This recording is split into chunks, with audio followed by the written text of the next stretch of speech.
ఇప్పుడు మా చిట్టుబాబు అన్న మాట్లాడుతుంది దాంట్లో కమిటీగా ఇక్కడ జరిగిన సిచ్యువేషన్ ఏంటంటే ఆ అమ్మాయి మొత్తం సుకుమార్ గారు షూటింగ్ చేసుకుంటే అంటే రామ్ రక్షిత్ గారు పుష్ప 2లో మెయిన్ కొరియోగ్రాఫర్, తర్వాత సెకండ్ కొరియోగ్రాఫర్ గా అమ్మాయికి ఛాన్స్ ఇచ్చారు. ఆ అమ్మాయి ఛాన్స్ ఇచ్చి షూటింగ్ జరుగుతున్నప్పుడు ఏదో సంథింగ్ చిన్న చిన్న ప్రాబ్లమ్స్ జరుగుతున్నప్పుడు ఆ అమ్మాయి అక్కడ సుకుమార్ గారికి ఆమె బాధ చెప్పుకుంది.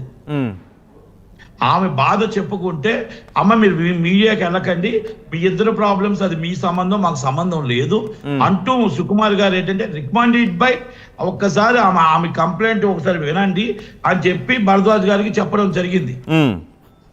భరద్వాజ్ గారికి చెప్పడం జరిగింది. భరద్వాజ్ గారి దగ్గరికి కంప్లైంట్ ఇచ్చింది. ఇది మనం చెప్పిందో లేదో కాదు, ఆల్రెడీ కంప్లైంట్ లోనే రాసిందని చెప్పి ఆల్రెడీ సంజయ్ గారు కూడా చెప్పారు. అంటే అమ్మాయి ప్రాపర్ గానే సినీ పెద్దల దగ్గరికి తీసుకెళ్ళింది అమ్మాయి, రైట్?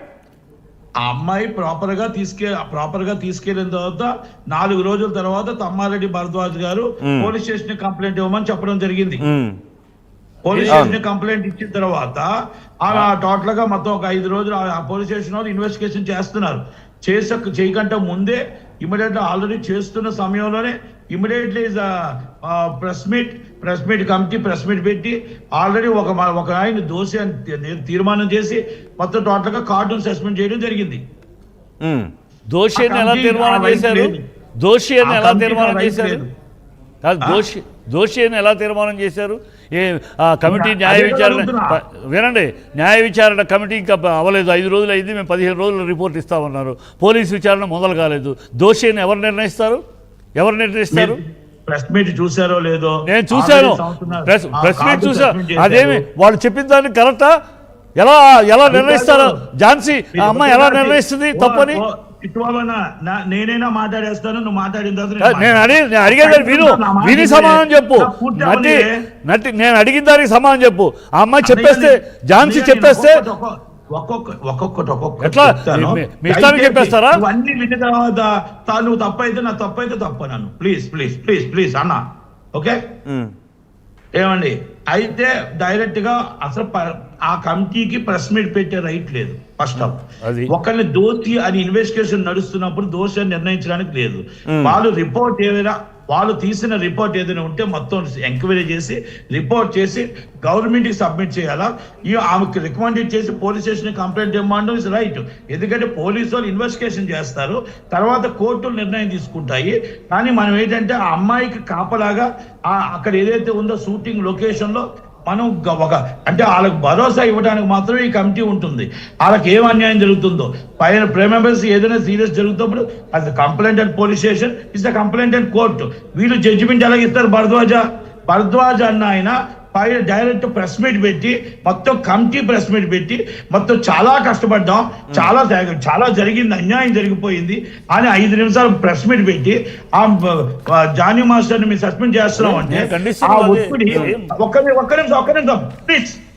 జానీ మాస్టర్ మీద అది ఏదైతే సస్పెండ్ చేసింది ఇన్వెస్టిగేషన్ జరుగుతున్న ఇన్వెస్టిగేషన్ ఆఫీసర్ మీదకి అది బటన్ పడదా? ఇప్పుడు 1 సైడ్ అవుతుందా లేదా? ఒక కమిటీ ఎప్పుడైతే డిసైడ్ చేస్తుందో ఆ ఇన్వెస్టిగేషన్ ఆఫీసర్ ఇంకా అవసరం ఏంటి? ఇంకా పోలీస్ స్టేషన్ ఎందుకు, కోర్టు ఎందుకు? పబ్లిక్ రిపోర్ట్ ఇవ్వకూడదు. మనం అది 2018 పెట్టింది ఇందాక చిట్టి అని చెప్పేది కరెక్ట్. మేము ఇలాగ బయటికి చెప్పకూడదు రిపోర్ట్స్. బయటికి చెప్పకుండా మనం సబ్మిట్ చేయాల్సిన బాధ్యతని పబ్లిక్ చేసి ఆయన ఉన్న కక్ష భరద్వాజ అనే వ్యక్తి ఆ కక్షని మొత్తం టోటల్ గా ఒక 1 సైడ్ చేసే. ఆయనకి ఎందుకు కక్ష ఉంటుంది? ఒక అంటే అమ్మాయి ఎవరో తెలీదు, ఎవరో ఇప్పుడు ఈ మహిళా కొరియోగ్రాఫర్ ఎవరైతే ఉన్నారో ఆమె ఎవరో భరద్వాజ్ గారికి తెలియదు. ఆమె అక్కడికి నాకు న్యాయం చేయండి ఎవరో తెలుసు అన్ని కొత్తగా బయటపడతాయి. ఇది జానీ మాస్టర్ గారి కోపంతో 1 సైడ్ జరిగింది. ఆ కమిటీ రిపోర్ట్ అది కాదండి, పోలీసులు ఎందుకు, ఇంకా కోర్టు ఎందుకు? మీరే జడ్జిమెంట్ ఇచ్చేస్తే ఇన్వెస్టిగేషన్ పూర్తి అవ్వాలా? వాళ్ళు ఏమన్నారు? మేము కమిటీ కూర్చున్నాం, 5 రోజులు అయ్యింది, 15 రోజులు కంప్లీట్ చేస్తాం విచారణ. మాట్లాడేస్తారా? జాయింట్ సెక్రటరీ అది ఆల్రెడీ మొత్తం టోటల్ గా కమిటీకి మీకు డైరెక్ట్ గా ప్రెస్ మీట్ పెట్టేది కానీ టోటల్ గా జడ్జిమెంట్ ఇచ్చే కానీ రైట్ లేదు. ఇంకోటి రైట్ ఉంది లేదు, కాదు suspend చేయమని నట్టి చెప్పే. నట్టి ఇద్దరికి- నాకు అది కాదు. ఒక్క నిమిషం న్యాయం అంటే ఇద్దరు కార్డులు సస్పెండ్ చేయాలి. నట్టి ఒక కార్డు సస్పెండ్ చేసి ఒక కార్డు రన్నింగ్ లో పెట్టడం ఏంటి? సోదరా పోలీసులు ఇంకా కాదు, నిర్ధారణకు రాలే. అంటే ఏంటి సోదరా, ఒక్క నిమిషం ఆగు ఒక మాట చెప్పు నాకు 2018లో మనం కమిటీ పెట్టాం ఆ కమిటీకి 7 రిపోర్ట్లు వచ్చినాయి ఇప్పటికి 7 కంప్లైంట్లు వచ్చినాయి ఈ అమ్మాయి జరిగింది 2019 అంటానికి 19 అంటుంది 2018లో కమిటీ పెడితే ఆ కమిటీ దగ్గరికి ఎప్పుడైనా ఈ రిపోర్ట్ వచ్చిందా ఎప్పుడైనా ఈ అమ్మాయి కంప్లైంట్ వచ్చిందా ఆ కమిటీ ఉంది కదా 7 కేసులు వచ్చినాయి కదా 7 కేసులు దానికి కమిటీలు ఉన్నాయి, పోలీస్ స్టేషన్లు ఉన్నాయి. ఆల్రెడీ మొత్తం టోటల్ సంజయ్ గారు లాంటి వాళ్ళు ఉన్నారు. అందరూ మొత్తం టోటల్ అప్పుడు సుకుమార్ గారు ఉన్నారు. అందరూ ఉన్నారు కదా, అందరూ ఉన్నారు. అన్ని పక్కన పెట్టేసి ఇది నేనేమంటున్నానంటే ఆమె కానీ making కానీ video ఒకటి ఒకసారి కానీ check అయ్యా చేయండి. ఇంతకుముందు చిట్టిబాబు గారు ఏమన్నారంటే ఎవరైనా నేరుగా పోలీస్ స్టేషన్కి వెళ్ళిపోతే వాళ్ళ వైపు ఇండస్ట్రీ మాట్లాడదు అని. కానీ అమ్మాయి ప్రాపర్గా సినీ పెద్దల దగ్గరకు వచ్చింది.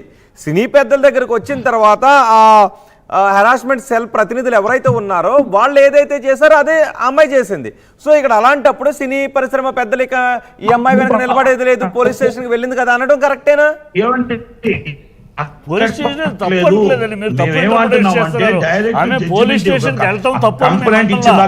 పోలీస్ స్టేషన్కి వెళ్ళింది కనుక ఇక పోలీసు కోర్టు చూసుకుంటుంది కనుక మేము ఇంటర్ఫిరెన్స్ లేదు అంటున్నాం.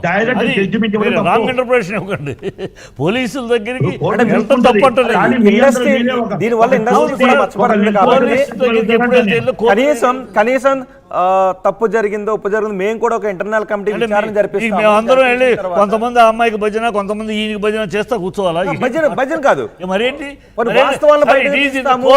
It is in the court will take the decision court will decide who are we to comment on that who are why ఎందుకు కమెంట్ చేయాలి ఎందుకు మాట్లాడాలి ఎందుకు మీరే ఓకే పిఓడబ్ల్యూ సంధ్య గారు కూడా ఉన్నారు. సంధ్య గారు అమ్మాయి పోలీస్ స్టేషన్ వెళ్ళింది కాబట్టి ఇండస్ట్రీ పెద్దలు ఇందులో మాట్లాడకూడదా వాళ్ళ బైలాస్ ప్రకారం? మాట్లాడాలి అని కూడా లేదు సార్ బైలాస్లో. ఎందుకు మాట్లాడాలి? I'm asking you why should we speak when it is in a court? When it is in a court, ఒక మహిళకు అన్యాయం జరిగినప్పుడు we respect the law of the land. ఈ దేశం యొక్క చట్టాన్ని గౌరవిస్తున్నాం ఈ చట్టాన్ని విలువిస్తున్నాం కనుక ఆ చట్ట పరిధిలో ఇది ఉంది కనుక మేము మాట్లాడం. ఎందుకు మాట్లాడాలి మేము? మహిళ హరాస్మెంట్ జరిగింది మాట్లాడతాను కోర్టు ఉంది కదా కోర్టు ఏం మాట్లాడుతున్నారు? సంధ్య గారు అంతేనా? సంధ్య గారు మాట్లాడి తీరాలి మీరు మాట అందరూ స్పందించాలి. చిట్టిబాబు గారు సంధ్య గారు మాట్లాడండి కొంచెం అందరూ అరిస్తే ఎవరేం చెప్తున్నారో అర్థం కాదు. ఓకే క్రాస్ టాక్ చెయ్యొద్దని చెప్పండి దయచేసి. ఇక్కడ 2-3 విషయాలు నేను మాట్లాడతా ప్రశాంతంగా డిస్కషన్ చేద్దాం. మీరు ఎవరేం మాట్లాడారు నాకు అర్థం కాలేదు కానీ అక్కడ జరిగిన విషయం చర్చకు వచ్చింది. వాస్తవం ఏంటంటే మీటూ మూమెంట్ లో చూసాం హాలీవుడ్ బాలీవుడ్ టాలీవుడ్ కోలీవుడ్ వరకు జరిగినప్పుడు ఎందుకు కంప్లైంట్ చేయలేదు అనేది మీటూ మూమెంట్ లో భాగంగా జరిగిన కంప్లైంట్స్ రిజిస్టర్ అయినప్పుడు ఎఫ్ఐఆర్ అయినప్పుడు కూడా ఆ ప్రస్తావన రాలేదు. ఒకటి ఎందుకంటే బాధితురాలు ఎప్పుడు ధైర్యం వస్తే అప్పుడు కంప్లైంట్ చేయమని చట్టంలో చెప్పింది. వాళ్ళు ఎక్కడుంటే అక్కడ చేయమని 0 కంప్లైంట్స్ చేయమని కూడా చట్టం చెప్తుంది. మిస్యూజ్ కావద్దు అనే కన్సర్న్ ని తీసుకుంటూనే ఎవరైనా బాధితురాలు రక్షణ కోరితే ఆ రక్షణ కల్పించడం కోసం చట్టంలో చాలా ఎక్సైజ్లు జరిగాయండి. ఇక మీరు చెప్పినట్లుగా ఈ బాధితురాలు ఆగస్టు 28 కార్డు వచ్చింది. ఆ కార్డు వచ్చాక ఇక తనకి అన్ని సమస్యలు తొలగిపోతాయని అప్పటిదాకా వెయిట్ చేసింది.